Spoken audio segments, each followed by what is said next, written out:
What's good, fam? We back with another video. And initially, I think I was gonna record a very different video and talk about the differences between the MPC3 desktop software and MPC2 or MPC Beats even. But now, I think I got some other thoughts on it. Follow me.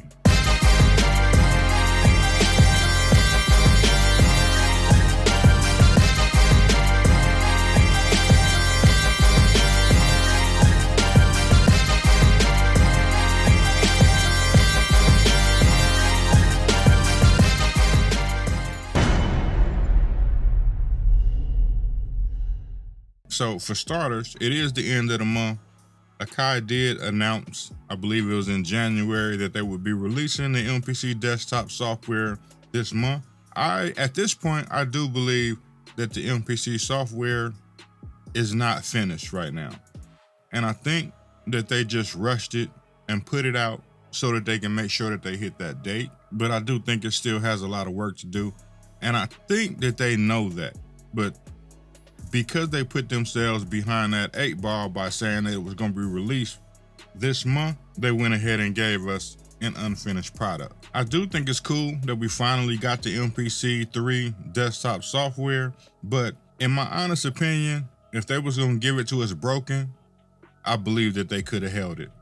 A lot of people would have griped and complained that they didn't give us the software on a certain date. I really think that they shouldn't have even announced a date. They could have just said that it's coming, it's on the way, and not gave us a date. And then they would have had time to perfect it and make sure that it was right before they put it out. Now that we have the MPC3 desktop software, I believe that we're going to get a bunch of very rapid updates, because I can clearly see that it's not finished, that there are things that is broken, and that some features seem to be missing. Now I'm going to show you a few things that I've experienced since opening the MPC3 software that we received on yesterday. So for starters, it does connect to the MPC and do all of the stuff that I'm expecting it to do. No problem with that. The first thing that I noticed is that when you go into the grid and try to go to the arranger does not show up in the MPC3 software. You do have the arranger on the hardware unit, so you still got access to it if you want to look at it and things like that, but they didn't give it to you in the software to edit and change and things like that. So that's a big omission in my opinion. Now, one of the other things I've noticed as far as the software goes, they have reduced the overall track limit of the MPC software. In MPC2, you can get up to 256 tracks. That would be 128 MIDI or instrument tracks, whether it's key groups, MIDI instruments, plugins, whatever, up to 128 tracks, and also up to 128 audio tracks.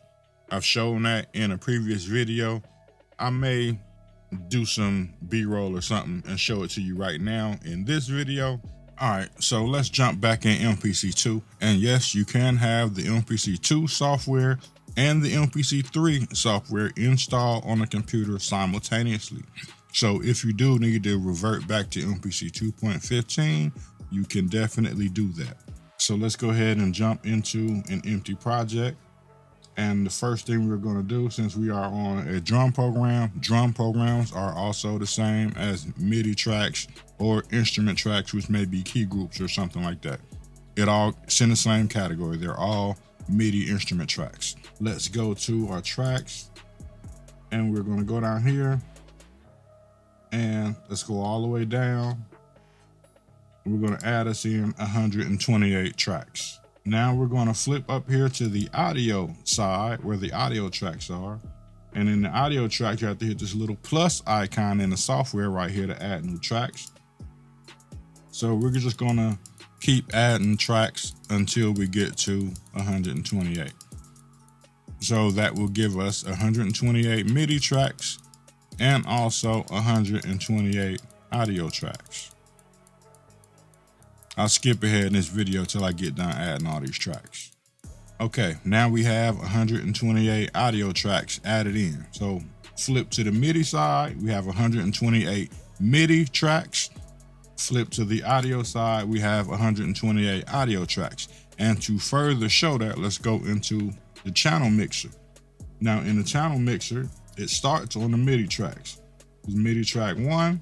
Let's scroll over.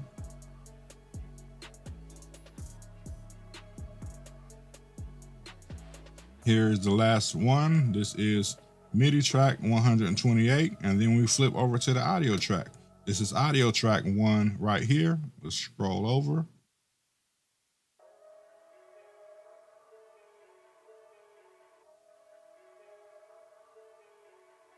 And now we are at audio track 128 for a total of 256 tracks. Okay, now let's jump back into MPC3, and we're going to go into a new empty project here. Now in MPC3, there is no designation between audio tracks and MIDI tracks. There's just tracks. So if we go to add new tracks, we get this dialog right here. Let's raise it all the way up. And at the most, it only allows you to add 127 tracks because the first track is already created for you when you open it up. So I hit do it. And now we have our maximum of 128 tracks, period. Let's go to the channel mixer now. So here we have track 1, and we scroll over.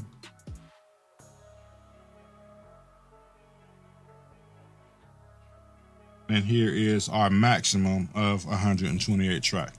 Now these are all drum tracks right now, but they could be anything, whether it's drum tracks, audio tracks, instrument tracks, MIDI tracks, it's all the same. It only goes up to 128 now. So basically they consolidated the track limit. So we got about half the tracks that we could have had in MPC2. Not that you necessarily need 256 tracks. 128 tracks should be plenty for anything.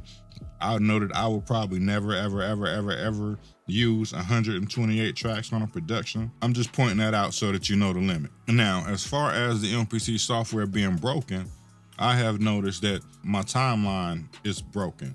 I don't know if any of you have experienced that. If you have, let me know, but I'll hit play on the beat and you will see exactly what it is that I'm experiencing. I don't know that it will make or break me using this, but it is annoying to look at. And if I'm trying to edit an entire beat or an entire timeline, scrolling the timeline and things like that, there could potentially be some difficulty there. So let me hit play and you will see what I'm talking about.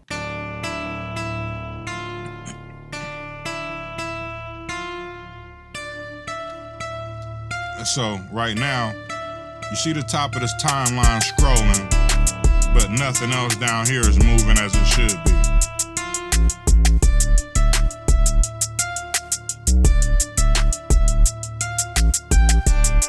It will play the beat in entirety and play it like it's supposed to though, so it could be just a visual thing. But that's definitely a major flaw in the software in my opinion. That should not be happening. The one thing that's there for you, if you're using an MPC hardware unit that you can use to get around it, is that you can still see everything moving properly on the actual unit. So if I'm hit play again, you can see it's playing incorrectly on the software screen, but it's playing correctly on the actual hardware unit.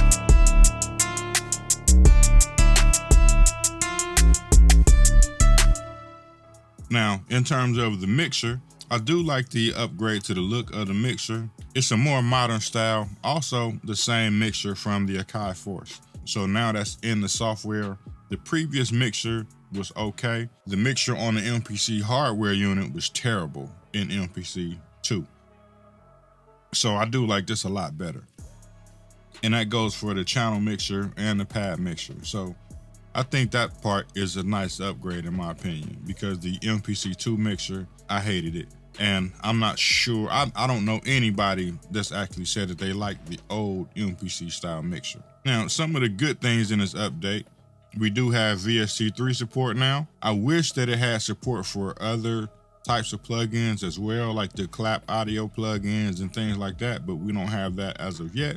maybe sometime down the line, once they get everything situated, they may think about adding that in as well. Most of the other stuff included in the desktop software should already be familiar to you if you've been using MPC3 in standalone. There are some things on my wish list that I would like to see in the MPC3 that I believe would make it a little better, a little more fun to play.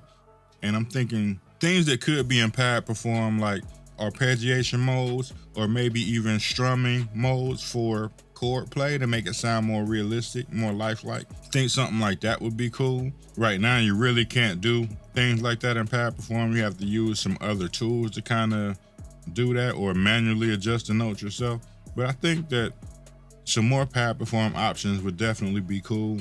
I would definitely also like to see what an actual arranger would look like in the MPC software, since I really don't like using the arranger on the hardware unit. My way around that, although I have the arranger right here, when I do this, I still do it in song mode. And then once I'm done creating my arrangement in song mode, then I convert it to a sequence, which is the arranger sequence. I did not manually go in here and edit the sequence. I'm probably never going to do that because I don't like trying to get in here and edit these small notes and things like that on this screen. So I'm just probably not going to do that. It's still much more convenient for me to do it the old way and then convert it in song mode. So I would much rather do that instead. So basically, to sum it all up, I'm kind of glad that they gave us the MPC software since we've been waiting on it. But I really do wish that they made it a more complete product before giving it to us. I know that it still says it's in beta, which is cool, but I would have much rather had a more solid, more finished product than something they just gave us to appease a deadline. You know, I'm not really bashing the software at this point. I just know that it's incomplete. Now, what am I expecting moving forward? I would say that there's probably going to be a bunch of rapid updates coming very soon at a high clip in order to try to fix all of the problems that we are probably going to see in the MPC3 software. So a bunch of rapid updates and a bunch of further enhancements like the arranger and things like that that seem to be missing from the MPC software right now. I'm kind of 50-50 on it. I'm happy about it, but it does feel like they rushed it out. Once everything gets back up to par, I'll start making the update videos that you used to coming from me. But right now, I didn't really feel like I had the motivation because things were a little bit broken, or a lot more broken than what I'm used to. That's all I got for this one. Y'all let me know y'all's thoughts in the comments. I'll see y'all in the next video. I'm out.